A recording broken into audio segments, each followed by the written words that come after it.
Joyner. When you don't have anything, you will accept anything and do anything to substitute for safety.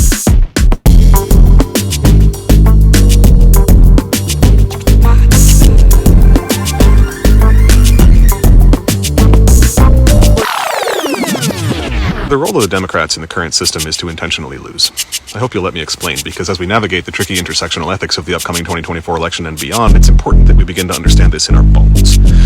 50 years ago, the U.S. had two political parties, Republicans and Democrats, and both had genuine public support, and both platforms held some public appeal, and then the right wing realized that there was unimaginable money to be made from corporate campaign funding, so they abandoned their entire platform and dedicated themselves completely to allowing the exploitation of the environment and the working class to give every single penny to the ultra-rich. Paid really well, but there was no way they were going to win elections with that as a platform, because it amounted to a giant middle finger to the working class and their voter base, so they needed to mobilize a new voter base. They looked at a few options and settled on evangelical fundamentalist Christians who were previously pretty apolitical. In order to buy their votes, the Republican Party turned on a dime in the 1980s and became rabidly pro-life. Before this, the Republicans were openly pro-choice because abortion is a personal right, and they were the party advocating personal rights. This marked the start of the modern culture wars, where the right invents boogeymen to terrify their base into ignoring the fact that their entire platform is basically steal all your money and give it to the rich, while destroying the environment we live in. The Democrats quickly followed suit, starting with Clinton. They also abandoned any actual representation of their base for corporate cash grabs, including massively lucrative arms deals and warmongering in order to funnel billions through the Pentagon into their corporate funders' pockets. So the only two major political parties in the most powerful country in the history of the world both completely sold out to corporate interests some 30 to 40 years ago, which has led to an ever-widening gap between public opinion and legislation. For example, polling shows that some 70% of Americans have wanted some form of universal health care for decades, but it's barred from even being seriously discussed. Citizens of the U.S. are shockingly aligned on most major issues. We all want the rich to pay taxes, not to watch our neighbors and families die from easily preventable medical issues, living wages, fair elections, breathable air, and not bombing of babies. Corporations want the exact opposite, or more accurately, they want the record-breaking profits they can extract from the opposite. This creates a real quandary for both Republicans and Democrats alike.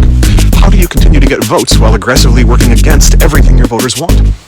You already know the answer.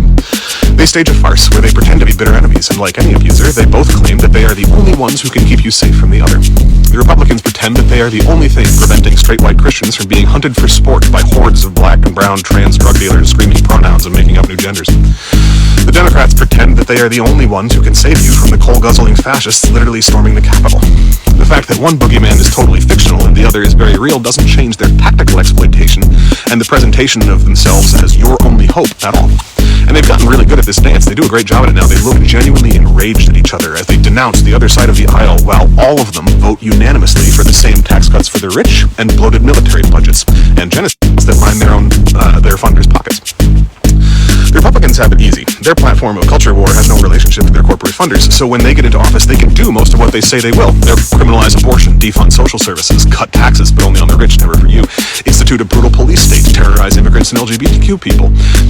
The Democrats have a real problem, though. Their nominal platform is at odds with their corporate sponsors, so they do the only logical thing from that position.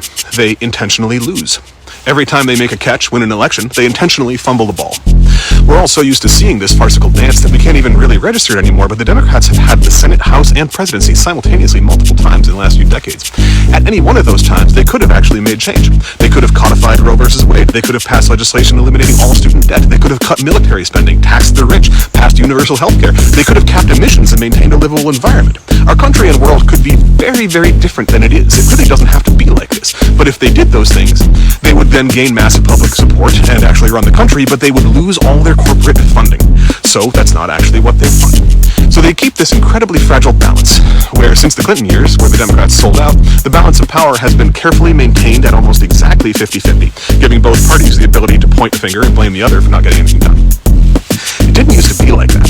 The party that better represented the will of the population used to just win and then do what the people wanted. Like the 75th Congress, some 90 years ago, was 344 to 88. Because the Democrats, who held the 344, maintained a 95% tax on the rich and actually subsidized social services and education. If today's Democrats simply adopted the platform of their own party from 90 years ago, they would win every election in a landslide. But they actively don't want to win. For many of us millennials, this was really driven home by the 2016 election cycle. Polls were crystal clear. In every single poll, Bernie Sanders beat Trump by double digits and Hillary Clinton lost to Trump. The DNC pulled out all the stops. They lied, cheated, stole so much in order to force Sanders out and put Clinton up as the candidate that it was impossible not to see it. It looked insane to many of us that we felt crazy. I remember literally watching them kick Sanders delegates out for asking questions that they didn't want to answer at the Democratic National Convention in May. I remember watching them shut down polling places where Sanders had strong leads. All the things that the MAGA thinks happened in the 2020 election, the DNC literally did and didn't even bother to hide in 2016. They were taken to court for it, and they didn't even deny that they rigged the primary. They just said, hey, we're a private company. We're under zero obligation to run fair elections. We can nominate whoever we want. The voting is just a farce. That was their legal argument, and they won with it.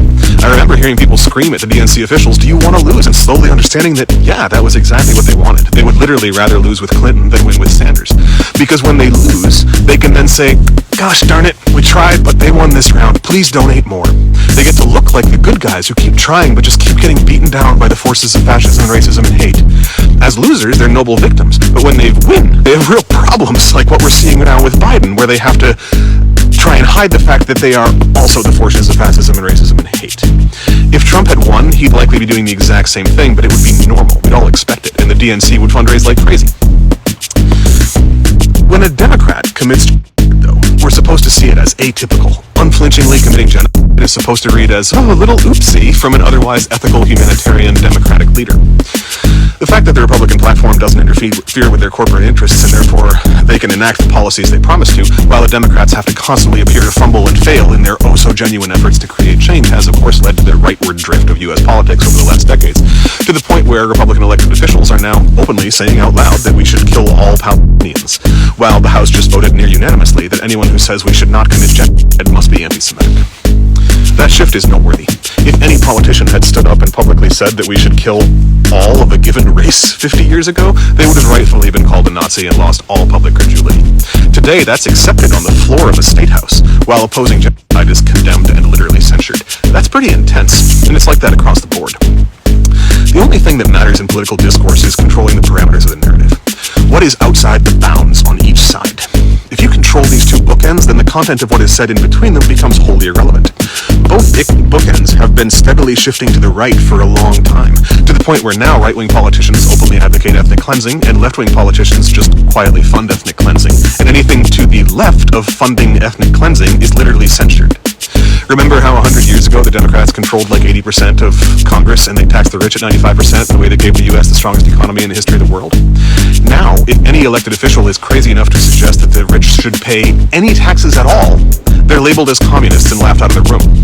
So I paid more taxes than Jeff Bezos last year. The cost of living's through the roof, federal minimum wage is still $7.25, and we're watching our tax dollars bomb babies. But the Democrats, who are currently the ones bombing babies, are our saviors. And if we just vote for them a little bit more, then they'll save us all. Most notable in all of this is that if anyone speaks up who actually represents the will of the American people, they're mocked and driven out of the conversation. So people like Claudia de la Cruz or Cornel West are effectively barred from any presence in the mainstream media, or if they are covered, it's as an anomaly and immediately condemned as stealing votes from the real candidates.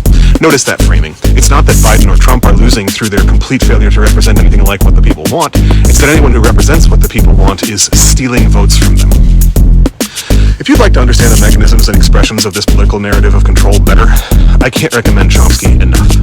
Since reading his masterwork, Manufacturing Consent, a Propaganda Model of the Media, I have never seen the world the same way.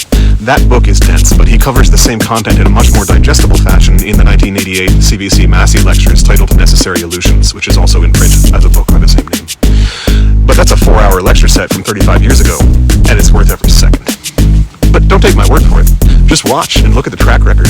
If the Democrats wanted to win, they'd do what 75% of the country wants and stop funding genocide and enact a ceasefire. But they're doing the exact opposite, and it may very well have the effect of putting Trump back into office.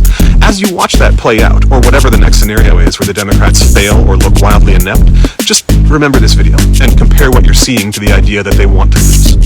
If they wanted to win, we all know how they could. They're not doing that. So ask yourself what priorities would lead to their actual ineffective course of action, and whether those priorities align with yours, your neighbors, and those of everyone who wants a safe, livable world.